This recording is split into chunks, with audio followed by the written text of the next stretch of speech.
আসসালামু আলাইকুম বন্ধুরা, সবাইকে স্বাগত জানাচ্ছি Subarna Nizam kitchen with Noakhali bless food ব্লগে। আমাদের আজকের রেসিপি নোনা ইলিশের শুটকি ভুনা। তো নোনা ইলিশের শুটকি ভুনাতে আজকে আমরা নিয়েছি টমেটো, বেগুন, ধনেপাতা, পেঁয়াজ। তো এগুলো আমি আগে ভালো করে ধুয়ে নেব। তো বেসিনে চলে আসলাম এগুলো ধোয়ার জন্য। এগুলো ভালো করে ধুয়ে নেব। তো এগুলো ভালো করে ধুয়ে নিচ্ছি। ইলিশ শুটকিটা ভালো করে নিয়েছি ধুয়ে। বেগুনটা কেটে নিব। বেগুনটা কেটে নিলাম, ছোট ছোট পিস করে কেটে নিয়েছি। টমেটো, পেঁয়াজ, ধনেপাতা এগুলো কেটে নিয়েছি। তো সবগুলো কেটে নিয়েছি। এবার আমি নোনা ইলিশটা কেটে নিব। নোনা ইলিশটা এখন কেটে নেব।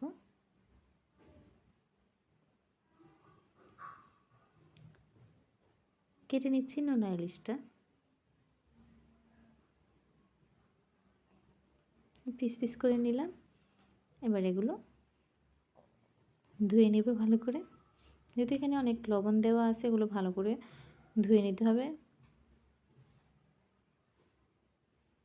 তো ভালোভাবে আমি এগুলো ধুয়ে নিয়েছি।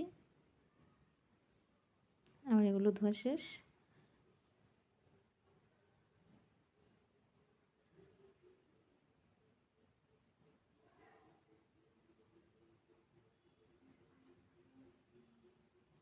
এবার আমি চুলায় আগুন ধরিয়ে দেব।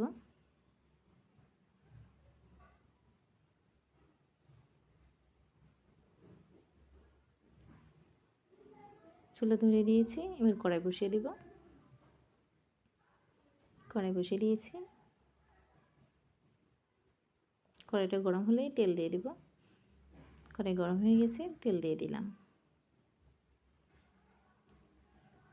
তেলটা গরম হয়ে গেছে, পেঁয়াজ দিয়ে দিলাম।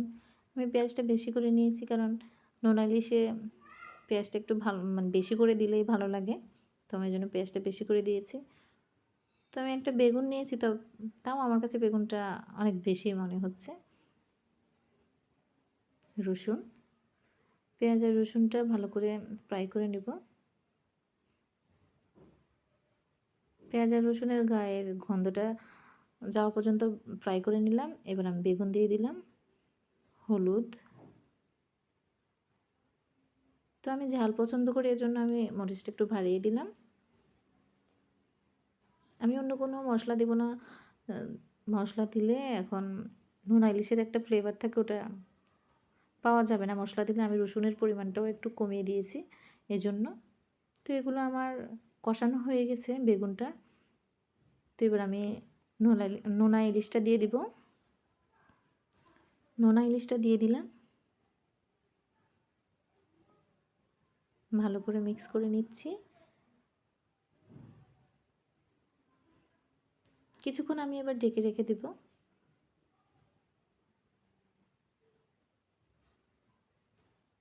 নাড়াচাড়া করে কিছুক্ষণ রেখে দেব।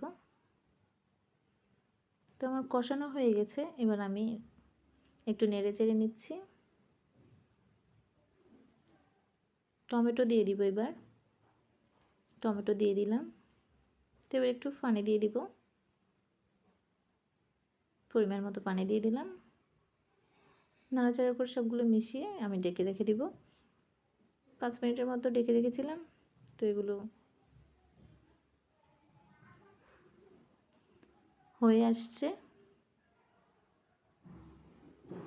নাড়াচাড়া করে নিচ্ছি। তো এগুলো হয়ে গেছে। আমি এবার ধনেপাতা দিয়ে দিব। ধনেপাতা দিয়ে কিছুক্ষণ রাখবো।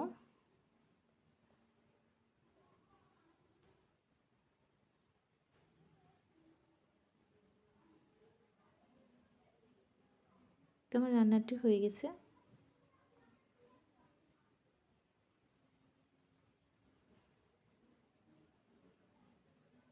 রান্নাটি নামিয়ে ফেলবো।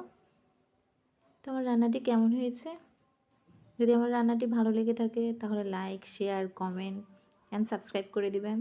সবাইকে ধন্যবাদ ভিডিওটি দেখার জন্য। আল্লাহ হাফেজ।